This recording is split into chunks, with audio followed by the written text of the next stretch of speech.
欢迎来到热点新闻频道，请订阅并关注以获取最新资讯。这几位疯批美男杀疯了，刘学义首当其冲，诚意后来者居上。这2年，疯批美男赛道在国产剧中悄然走红。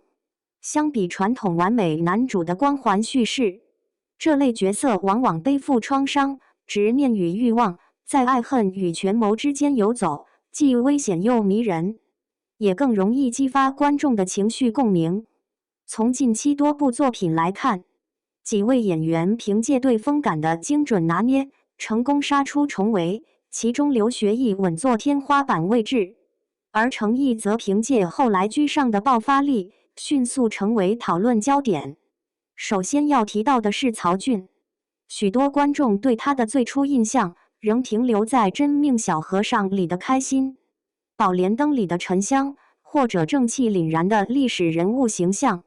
但在《玉明茶谷》中，他饰演的国公府世子薛树玉却彻底颠覆以往标签，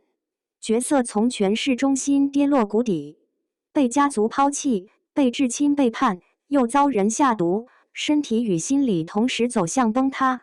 中毒后的薛树玉性情大变，暴躁、偏执、阴郁交织在一起，时而失控，时而阴冷，带着一种破碎感的疯狂。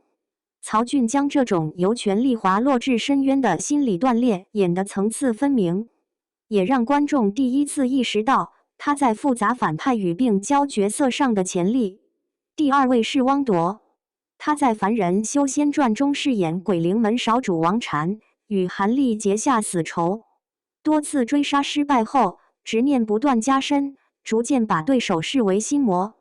这个角色的疯并非一味歇斯底里，而是一种偏执型的执着与阴冷算计，表面冷静，内心却早已扭曲。最近在《逍遥》中，他饰演的秉烛同样令人印象深刻。失去妹妹的打击让他陷入长期的痛苦与仇恨，对妖族极端仇视，最终在黑化中走向非人非妖的怪物形态。汪铎擅长用眼神和肢体戏节塑造人物的精神裂缝，让角色的堕落过程显得合理又残酷。第三位是程毅，程毅在《长安24记》中塑造的角色，并不是一开始就疯，而是随着剧情推进，被家国仇恨与连番失去不断逼到极限，从隐忍克制到情绪决堤。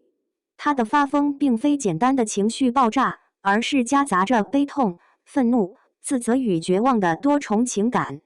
正因为如此，这种疯显得格外真实。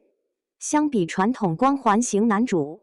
这种带着伤痕的角色更贴近人性，也让观众看到了程毅在情绪戏上的爆发力与层次感，这也是他能够后来居上的关键。最后不得不提的是被称为疯批界天花板的刘学义。从《桃花映江山》中权谋狠辣的沈在野，到《春花宴》中极端偏执的慕容景和，再到《念无双》里的袁仲，他几乎在不同类型的作品里反复打磨疯批角色模板。刘学义的优势在于气场与稳定输出，无论是权相的冷血算计，还是王爷的情感失控，他都能在理智与疯狂之间找到平衡点，让角色既危险又有魅力。这种持续性的成功塑造，使他在观众心中形成了强烈的类型标签。总体来看，疯批美男之所以能杀疯，并不只是靠造型或台词，而是演员对人物心理层次的理解与表达。从曹骏的破碎型堕落，到汪铎的执念型黑化，再到程毅的情绪爆发型疯感，以及刘学义的权谋型极致疯批，各有特色，也各自代表了不同方向的审美取向。那么在你心中，哪一位的疯批角色最让人上头？评论区见。